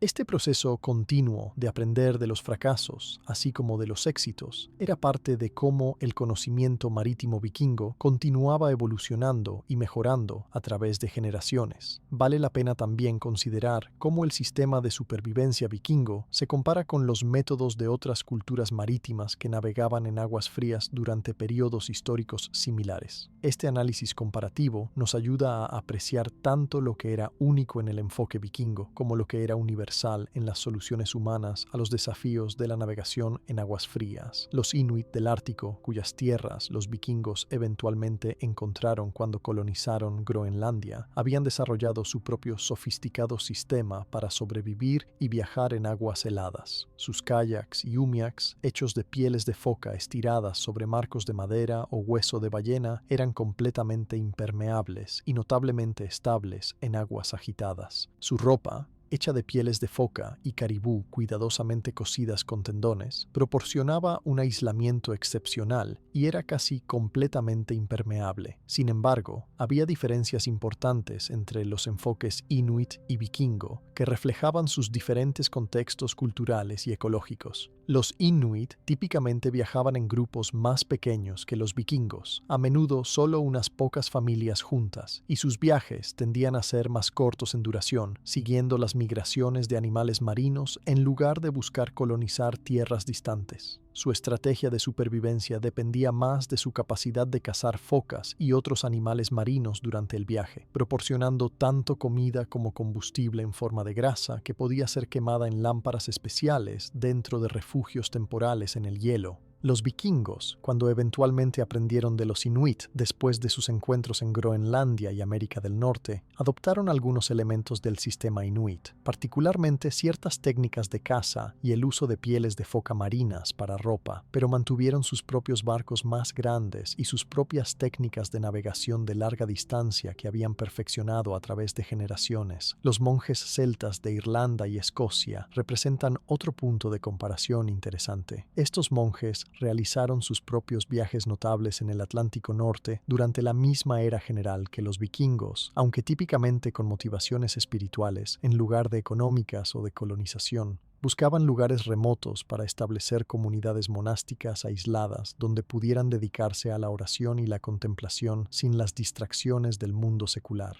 Los barcos utilizados por estos monjes, conocidos como curraghs, eran fundamentalmente diferentes de los barcos vikingos. Eran más pequeños, típicamente capaces de transportar solo una docena de hombres o menos, y estaban construidos con un marco de madera cubierto con cuero de vaca que había sido tratado con grasa para hacerlo resistente al agua. Estos barcos eran notablemente ligeros y flexibles, capaces de montar sobre olas que podrían hundir barcos más rígidos, pero también eran más vulnerables a daños por hielo y menos estables en mares muy agitados. La estrategia de supervivencia de los monjes dependía de llevar provisiones muy compactas, principalmente pan duro y pescado seco, similar a las provisiones vikingas, pero en menor cantidad debido al tamaño más pequeño de sus tripulaciones. Sin embargo, los monjes tenían una ventaja que los vikingos no tenían. Estaban dispuestos a hacer escalas frecuentes en pequeñas islas inhabitadas a lo largo de su ruta, donde podían descansar, secar su ropa, recolectar huevos de aves marinas y focas jóvenes para comida y generalmente recuperarse antes de continuar su viaje. Los vikingos, en sus barcos más grandes y con tripulaciones más numerosas, no podían hacer escalas tan fácilmente en cada pequeña isla a lo largo de su ruta.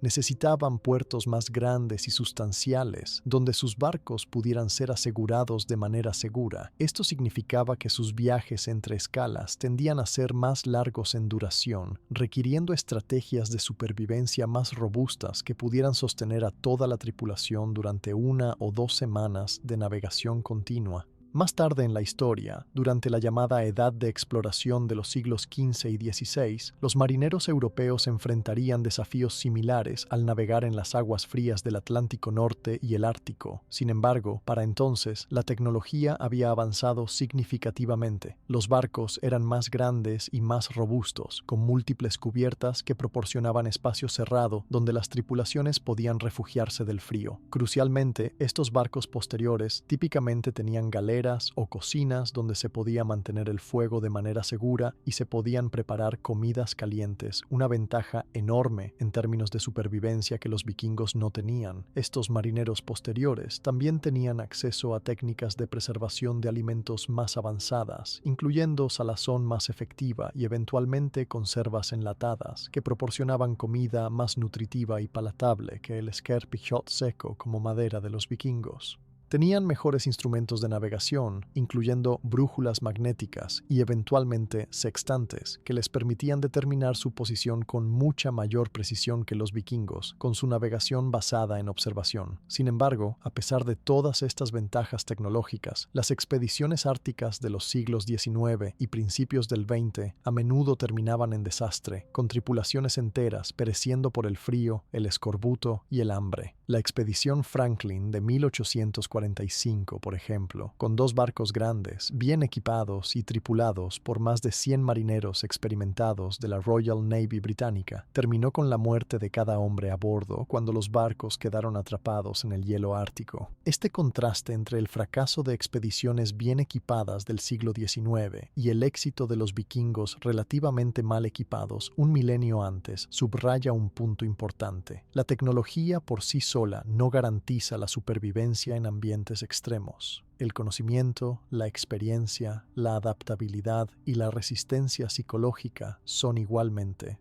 si no más, importantes. Los vikingos sobrevivieron no porque tuvieran equipo superior, que claramente no tenían según los estándares modernos, sino porque tenían un sistema integral y bien probado que abordaba todos los aspectos de la supervivencia, desde lo físico hasta lo psicológico. El legado del conocimiento marítimo vikingo continuó mucho después del final de la era vikinga en el siglo XI, cuando Islandia y Noruega comenzaron a desarrollar flotas pesqueras más grandes en siglos posteriores. Muchas de las técnicas que los vikingos habían perfeccionado continuaron siendo utilizadas. El diseño de los barcos de pesca islandeses, incluso en el siglo XIX, mostraba claras influencias de los diseños de barcos vikingos. Las técnicas de secado de pescado, que todavía son características de Islandia y Noruega, hoy en día son esencialmente las mismas que las utilizadas por los vikingos. El batmal, el tejido grueso de lana, continuó siendo un material importante para la ropa de marineros hasta bien entrada la era moderna. Quizás lo más significativo, el ethos cultural de resistencia, adaptabilidad y dependencia mutua que caracterizaba a las tripulaciones vikingas, continuó dando forma a las culturas marítimas del norte de Europa durante siglos. La idea de que la supervivencia en el mar requiere no solo habilidad individual, sino también cooperación fuerte y cohesión grupal, se convirtió en una parte fundamental de la identidad marítima en estas regiones.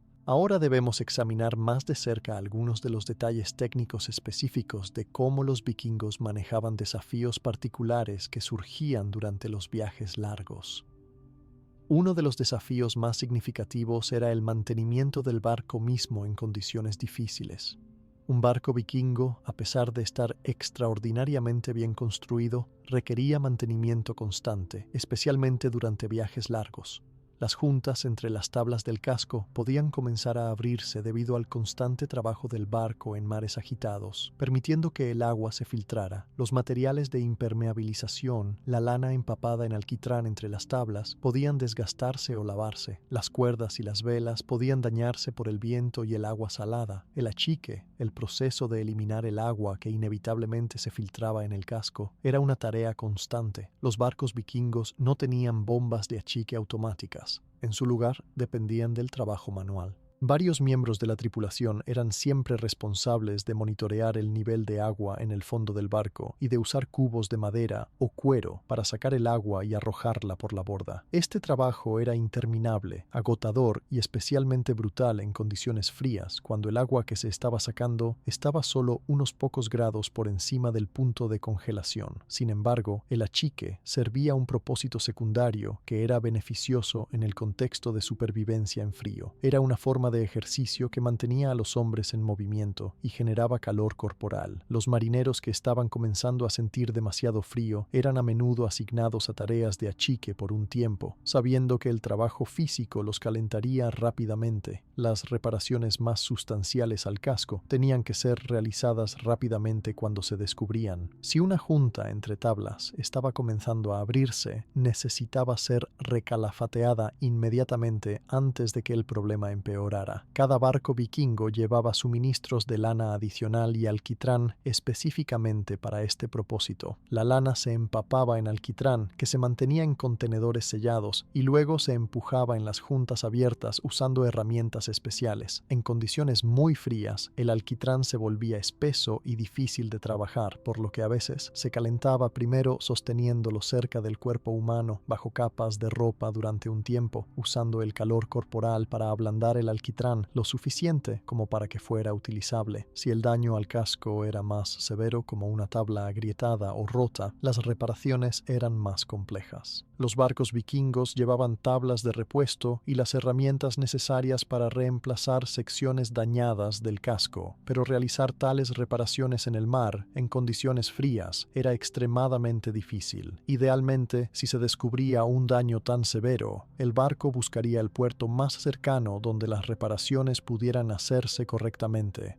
Sin embargo, si no había puerto cercano y el daño estaba comprometiendo la integridad del barco, la tripulación no tenía otra opción que hacer reparaciones temporales de la mejor manera posible y esperar que aguantaran hasta que se pudiera alcanzar tierra. El mantenimiento de las velas y el aparejo era igualmente crítico. Las velas vikingas estaban hechas de lana tejida, típicamente del mismo vatmal que se usaba para la ropa, aunque a menudo de un tejido ligeramente diferente que balanceaba la fuerza con la capacidad de capturar el viento de manera efectiva. Estas velas de lana eran sorprendentemente duraderas, pero podían dañarse por el viento fuerte o por el batido constante en condiciones tormentosas. Cada barco llevaba agujas grandes e hilo de lana resistente para reparar desgarros en las velas. Estas reparaciones típicamente se hacían durante los periodos más tranquilos del viaje, cuando la vela no estaba en uso, con varios marineros trabajando juntos para coser un desgarro antes de que se extendiera. Los hombres que eran particularmente hábiles en la costura eran valorados en la tripulación, ya que sus habilidades podían marcar la diferencia entre una vela reparada que aguantaría y una que fallaría en el próximo viento fuerte. Las cuerdas, hechas de fibras de cáñamo o lino torcidas, también requerían mantenimiento constante. La exposición al agua salada y a las condiciones de congelación podía hacer que las cuerdas se volvieran rígidas y quebradizas, aumentando el riesgo de rotura. Para prevenir esto, las cuerdas se trataban regularmente con grasa o aceite, manteniéndolas flexibles. Las cuerdas dañadas necesitaban ser reemplazadas o reparadas rápidamente, y cada barco llevaba suministros sustanciales de cuerda adicional para este propósito. Otro desafío técnico significativo era la navegación en condiciones de visibilidad reducida. En el Atlántico Norte, la niebla es común, a veces persistiendo durante días. Durante estos periodos, los métodos de navegación normales basados en observaciones celestes eran imposibles. Los vikingos dependían en su lugar de un tipo de navegación estimada, usando su comprensión de las corrientes, los vientos predominantes y la velocidad de su barco para estimar su posición y dirección. La velocidad del barco se estimaba mediante varios métodos. El más simple era simplemente arrojar un trozo de madera por la borda en la proa del barco y cronometrar cuánto tiempo tomaba pasar la longitud del barco, usando el ritmo de respiración o recitaciones memorizadas como relojes improvisados. Marineros experimentados podían también estimar la velocidad por la sensación del barco moviéndose a través del agua, el sonido del agua pasando junto al casco y la apariencia del agua rompiéndose en la proa. La dirección sin referencias visuales era más desafiante. Los vikingos usaban varios métodos complementarios. Mantenían un registro mental cuidadoso de su última dirección conocida antes de que comenzara la niebla y luego trataban de mantener esa dirección basándose en la sensación del viento. Incluso en niebla densa, el viento típicamente venía de una dirección relativamente consistente durante periodos de varias horas, y marineros experimentados podían sentir los cambios sutiles en la dirección del viento que indicarían que el barco se estaba desviando de su curso. La aparición de ciertas aves marinas o mamíferos marinos también proporcionaba pistas sobre la posición. Diferentes especies de aves tenían rangos conocidos, y su presencia o ausencia podía indicar aproximadamente qué tan lejos estaba el barco de tierra o de ciertas regiones del océano. Ciertas especies de ballenas se alimentaban preferentemente en regiones particulares del Atlántico Norte, y marineros experimentados que habían hecho el viaje muchas veces reconocían estas regiones por las ballenas que veían. El color y la temperatura del agua también proporcionaban información. Las aguas cerca de tierra tendían a tener un color diferente de las aguas del océano profundo debido a los sedimentos y el plancton. La temperatura del agua cambiaba a medida que el barco atravesaba diferentes corrientes, y aunque los vikingos no tenían termómetros, marineros experimentados podían estimar si el agua estaba volviéndose más cálida o más fría simplemente metiendo sus manos en ella, información que ayudaba a identificar en qué corriente estaban. Sin embargo, a pesar de todos estos métodos, la navegación en niebla densa siempre era arriesgada. Los barcos podían desviarse significativamente de su curso sin darse cuenta, y había siempre el peligro de acercarse demasiado a costas rocosas o icebergs sin ver el peligro hasta que fuera demasiado tarde. Cuando la niebla era particularmente densa y las condiciones lo permitían, la estrategia más segura era a veces simplemente bajar las velas y esperar a que mejorara la visibilidad antes de continuar.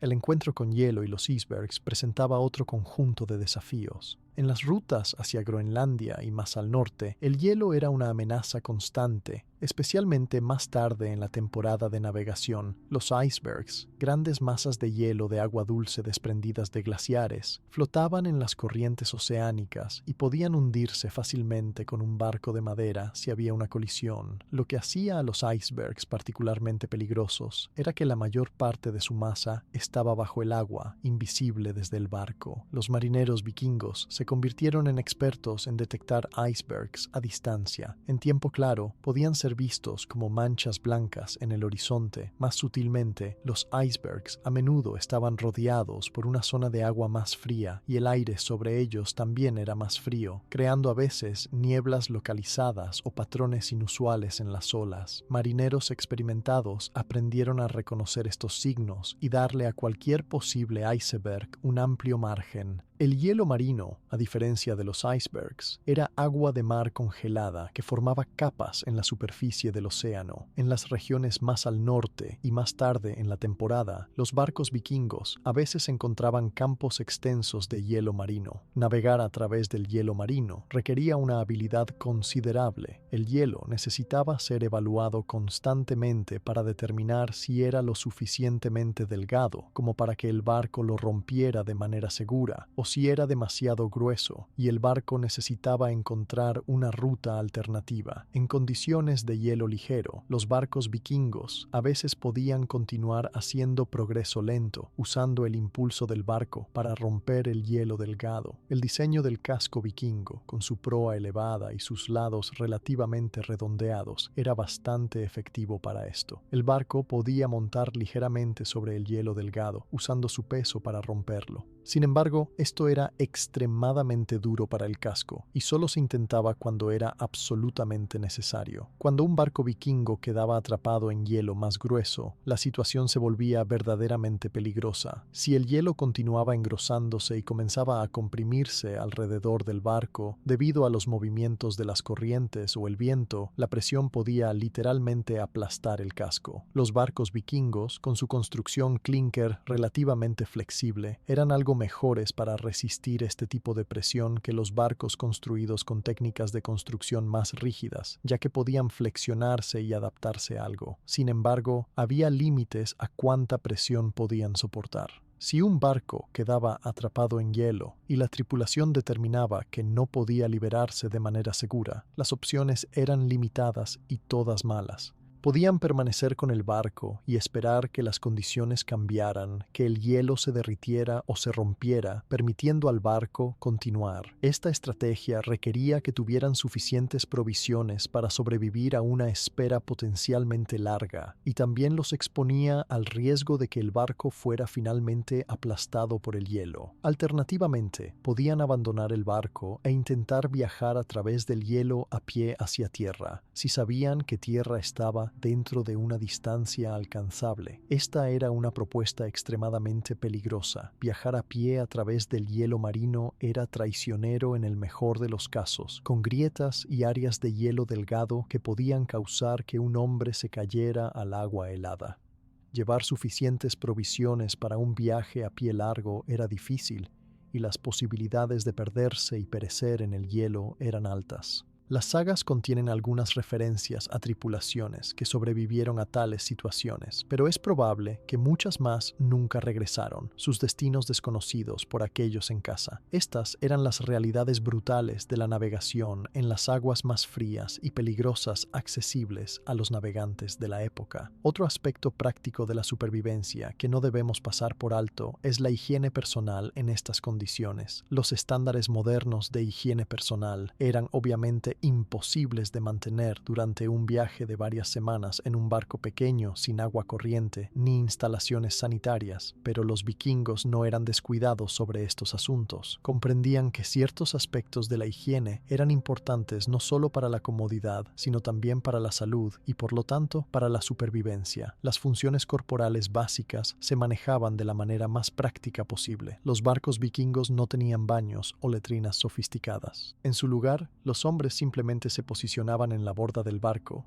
típicamente en la popa donde estarían algo protegidos de la vista y realizaban sus funciones sobre el costado. Esto requería un equilibrio cuidadoso, especialmente en mares agitados, y había un riesgo real de caer por la borda. De hecho, las sagas mencionan incidentes de hombres que se perdieron en el mar de esta manera. En condiciones particularmente frías o tormentosas, cuando posicionarse en la borda era demasiado peligroso, se usaban cubos. El contenido de estos cubos se arrojaba por la borda tan pronto como las condiciones lo permitieran. Mantener el barco relativamente limpio no era solo una cuestión de comodidad, sino de salud. Un barco sucio proporcionaba un ambiente propicio para enfermedades, y las enfermedades en un viaje largo podían propagarse rápidamente a través de una tripulación confinada, potencialmente incapacitando a tantos hombres que el barco ya no podía ser operado de manera efectiva. El lavado corporal completo era obviamente imposible en el mar, pero los vikingos hacían esfuerzos por mantenerse tan limpios como las circunstancias lo permitieran. En días relativamente tranquilos y soleados, cuando se podía ahorrar algo de agua dulce para este propósito, los hombres se limpiaban las manos, la cara y otras partes expuestas del cuerpo. El agua salada, aunque abundante, no era ideal para lavarse porque la sal dejada en la piel cuando el agua se evaporaba podía causar irritación y agrietamiento, especialmente en las condiciones frías y ventosas. Los vikingos valoraban la limpieza personal más que muchas otras culturas europeas de su época. En casa, típicamente se bañaban al menos una vez a la semana, un lujo que obviamente no podían disfrutar durante los viajes marítimos largos. Al regresar a tierra después de un viaje largo, una de las primeras prioridades era típicamente un baño apropiado y un cambio completo de ropa. La salud dental era otro aspecto de la higiene personal que no era completamente descuidado incluso durante los viajes. Los vikingos limpiaban sus dientes usando pequeñas varillas de madera cuyas puntas habían sido masticadas hasta formar cerdas, precursores primitivos de los cepillos de dientes modernos. También usaban varios enjuagues bucales improvisados, a menudo simplemente agua con algo de sal. Mantener una salud dental razonablemente buena no era solo una cuestión de comodidad, sino que era importante para ser capaz de comer los alimentos duros y secos que constituían la mayor parte de las provisiones de viaje. Las lesiones y enfermedades durante los viajes presentaban desafíos significativos. Sin instalaciones médicas y con solo conocimiento médico rudimentario según los estándares modernos, incluso lesiones o enfermedades relativamente menores podían volverse serias rápidamente. Sin embargo, los vikingos no estaban completamente desprovistos de conocimiento médico.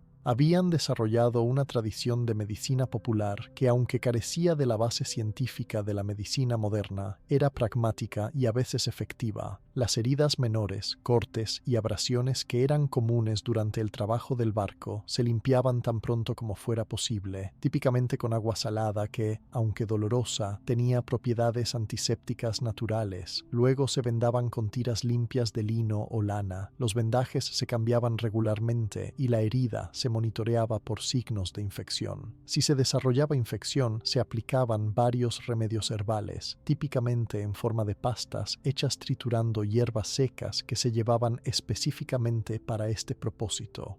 Las lesiones más serias, como huesos rotos o dislocaciones, requerían habilidades más especializadas. Algunos miembros de la tripulación, típicamente aquellos que habían mostrado aptitud y habían recibido algo de entrenamiento de sanadores más experimentados, eran reconocidos como los médicos del barco. Estos individuos sabían cómo entablillar huesos rotos, cómo reducir dislocaciones, cómo tratar quemaduras por exposición severa al frío y al viento, y cómo reconocer y tratar diversas enfermedades comunes. La exposición al frío extremo podía causar congelamiento, una condición donde los tejidos corporales realmente se congelan, más comúnmente en las extremidades como dedos de manos y pies, nariz y orejas. Los primeros signos de congelamiento eran bien reconocidos, la piel se volvía blanca o grisácea y entumecida. El tratamiento involucraba recalentar gradualmente el área afectada, típicamente usando el calor del cuerpo de otra persona. El recalentamiento rápido usando fuego o agua caliente, aunque instintivo, era reconocido como dañino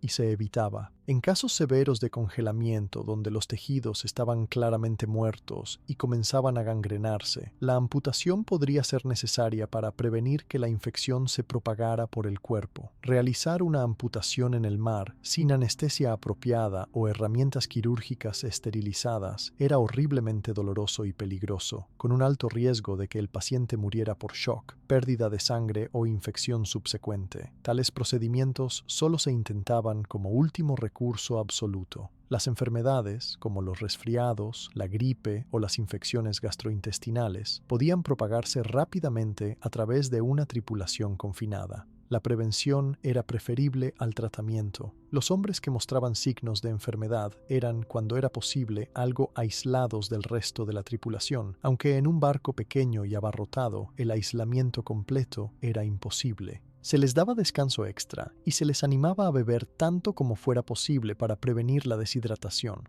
Varios remedios herbales se usaban para tratar enfermedades. Diferentes hierbas eran consideradas efectivas para diferentes condiciones basándose en generaciones de experiencia empírica, aunque algunas de estas eran probablemente inefectivas excepto por efectos placebo. Otras contenían compuestos que la ciencia moderna ha reconocido como teniendo propiedades medicinales genuinas.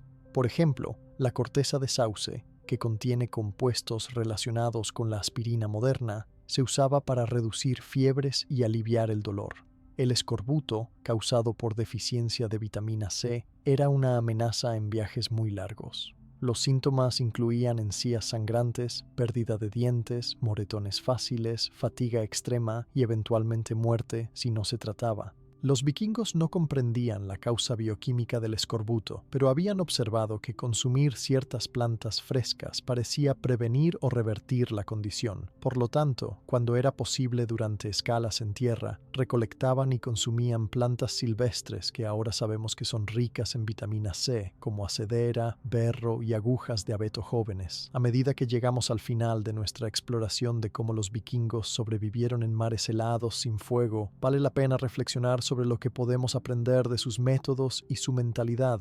En nuestra era moderna, con nuestros barcos calefaccionados, nuestros trajes de supervivencia sofisticados, nuestros sistemas GPS y nuestras redes de comunicación satelital, es fácil olvidar que la exploración y la colonización humanas de las regiones más frías e inhóspitas del planeta fue posible mucho antes de que existiera cualquiera de estas tecnologías. Los vikingos lo lograron no a través de una única innovación brillante, sino a través de un sistema integral que abordaba cada aspecto del desafío de supervivencia. Su éxito se basó en varias cosas fundamentales que son instructivas más allá de su contexto histórico específico.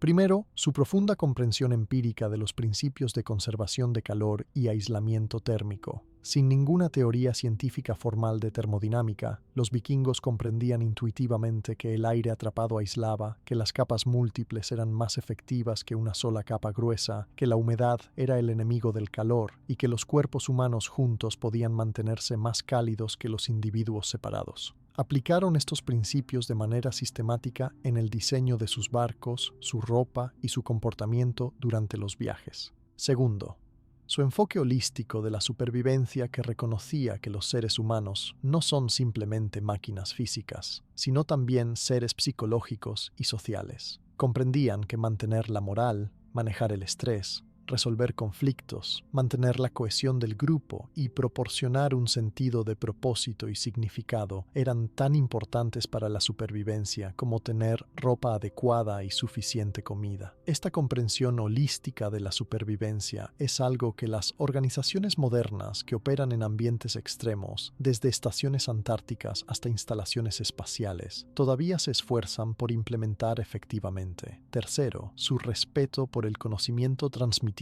y la experiencia. Los jóvenes marineros no simplemente se arrojaban al mar sin preparación. Crecían escuchando historias detalladas de viajes anteriores, aprendiendo técnicas específicas de marineros experimentados y típicamente realizaban varios viajes más cortos antes de intentar una travesía transatlántica completa. Este sistema de transmisión de conocimiento aseguraba que las lecciones aprendidas a través de generaciones, a menudo a gran costo, no se perdieran, sino que se acumularan y refinaran continuamente. Cuarto, su adaptabilidad y pragmatismo. Los vikingos no estaban atados a un único método de hacer las cosas. Estaban constantemente observando, experimentando y adoptando nuevas técnicas que probaran ser efectivas. Cuando encontraban a los Inuit y aprendían sobre el uso superior de pieles de foca para ropa marina, adoptaban esta técnica. Cuando descubrían que ciertos alimentos preservados funcionaban mejor que otros para mantener a las tripulaciones saludables durante viajes largos, ajustaban sus provisiones en consecuencia. Quinto, y quizás lo más fundamental, su aceptación de que la supervivencia en ambientes extremos requiere comunidad y cooperación, no heroísmo individualista. Los vikingos comprendían profundamente que ningún individuo, sin importar cuán fuerte o hábil, podía sobrevivir solo en el Atlántico Norte. La supervivencia requería que cada miembro de la tripulación cumpliera con sus responsabilidades, que compartieran recursos y calor corporal, que se cuidaran unos a otros y que subordinaran sus intereses individuales al bienestar colectivo del grupo. Esta comprensión se reflejaba en todos los aspectos de su sistema de supervivencia. El sistema de capas múltiples dependía de que cada hombre tuviera y mantuviera su propio equipo apropiadamente. El sistema de calefacción colectiva requería que los hombres estuvieran dispuestos a agruparse apretadamente durante horas, compartiendo su espacio personal y su calor. El sistema de rotación de guardias dependía de que cada guardia realizara sus deberes fielmente para que la siguiente guardia pudiera descansar.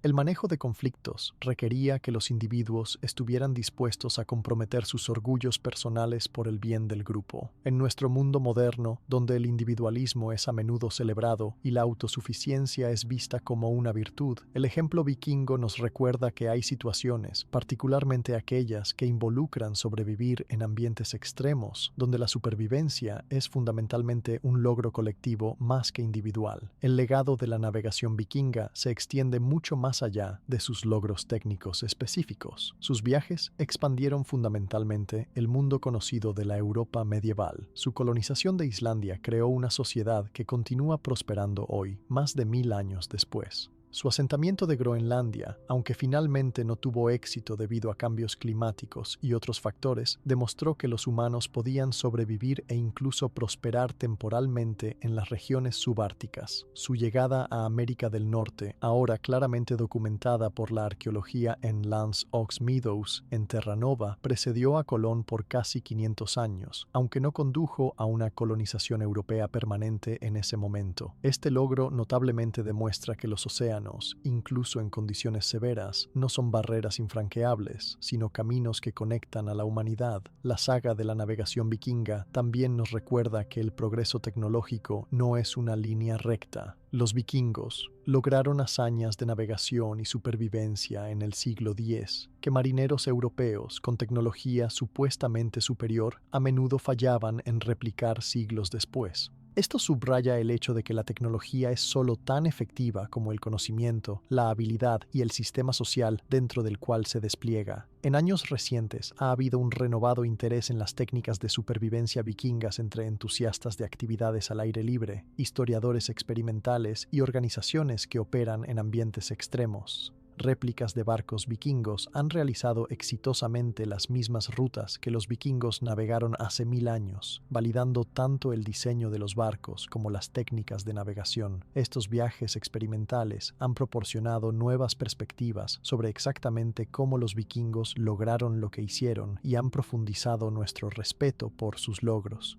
Reconstrucciones de ropa vikinga usando técnicas y materiales tradicionales han confirmado que los sistemas de vestimenta multicapa descritos en las sagas y sugeridos por hallazgos arqueológicos realmente proporcionan un aislamiento térmico excepcional. Algunos entusiastas modernos de actividades al aire libre extremas han adoptado adaptaciones de estos sistemas, encontrándolos comparables o incluso superiores a algunas tecnologías de ropa sintética moderna en ciertas condiciones. Sin embargo, debemos tener cuidado de no romantizar demasiado la experiencia vikinga. Los viajes en el Atlántico Norte durante la era vikinga eran brutalmente duros. Incluso cuando todo salía bien, los marineros soportaban semanas de incomodidad constante constante, frío, humedad, comida monótona y escaso, trabajo físicamente agotador y el estrés psicológico de saber que la muerte podía llegar en cualquier momento en forma de una tormenta repentina, un encuentro con un iceberg o simplemente un error de navegación que los llevara demasiado lejos de su curso. Cuando las cosas salían mal, como inevitablemente a veces lo hacían, las consecuencias podían ser horribles. Hombres morían de hipotermia, de lesiones que en tierra habrían sido tratables, de enfermedades que se propagaban a través de la tripulación confinada. Barcos enteros se perdían, llevándose todas las almas a bordo a tumbas acuáticas heladas. Los que sobrevivían a tales catástrofes a menudo llevaban cicatrices físicas y psicológicas por el resto de sus vidas. Los vikingos no emprendían estos viajes porque fueran fáciles o cómodos, sino porque las recompensas potenciales, tierras nuevas para colonizar, oportunidades comerciales, riqueza para saquear, o simplemente el prestigio y el honor de completar la travesía, justificaban los riesgos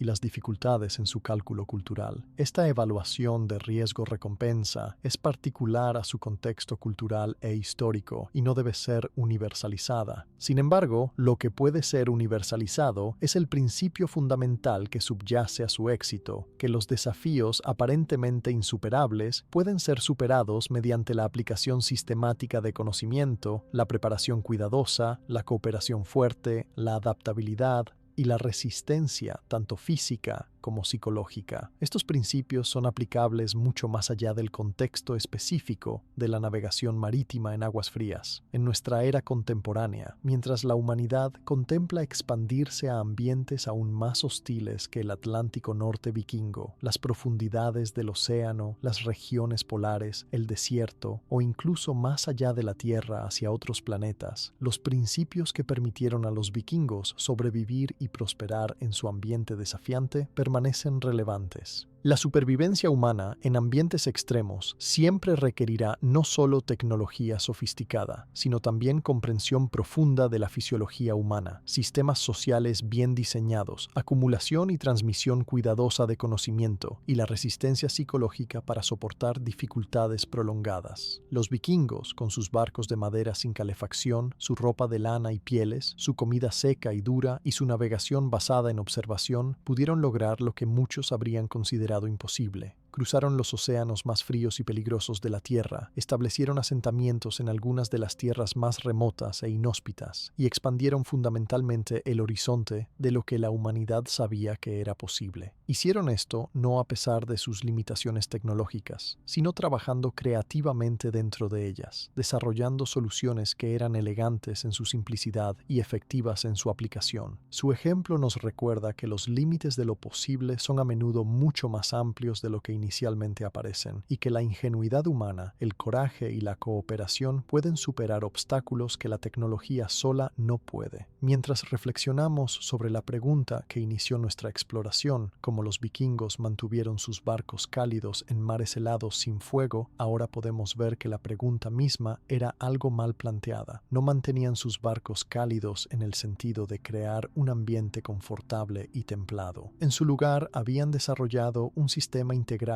que les permitía sobrevivir y funcionar efectivamente en un ambiente que permanecía persistentemente frío. Este sistema incluía el diseño cuidadoso de sus barcos para maximizar el aislamiento y minimizar la exposición al frío, sofisticados sistemas de vestimenta multicapa que atrapaban el calor corporal mientras manejaban la humedad, estrategias nutricionales que maximizaban la producción de calor corporal, técnicas de calefacción colectiva que permitían a los grupos compartir calor corporal de manera efectiva, protocolos operacionales que equilibraban las necesidades de navegar el barco con las necesidades de mantener a la tripulación saludable y estructuras sociales y psicológicas que mantenían la moral y la cohesión a través de semanas de dificultades. Ningún elemento de este sistema por sí solo habría sido suficiente. Era la integración de todos estos elementos en un sistema coherente, refinado a través de generaciones de experiencia práctica, lo que hizo posible la supervivencia. Esta integración de soluciones técnicas, biológicas, sociales y psicológicas en un sistema sistema coherente de supervivencia es quizás la lección más importante que podemos extraer de la experiencia vikinga. Mientras este documental llega a su fin, mientras te preparas quizás para dormir, puedes hacerlo con una apreciación renovada de la calidez y la comodidad de tu ambiente actual. Los vikingos, en sus barcos abiertos en mares helados, habrían considerado tu situación actual como un lujo casi inimaginable. Sin embargo, lograron no solo sobrevivir, sino prosperar, expandiendo las fronteras de la exploración y el asentamiento humanos de maneras que todavía nos asombran hoy, más de 1000 años después. Su historia es un testimonio de la extraordinaria capacidad de adaptación, ingenuidad y resistencia de la especie humana cuando se enfrenta a algunos de los desafíos ambientales más extremos que nuestro planeta puede presentar.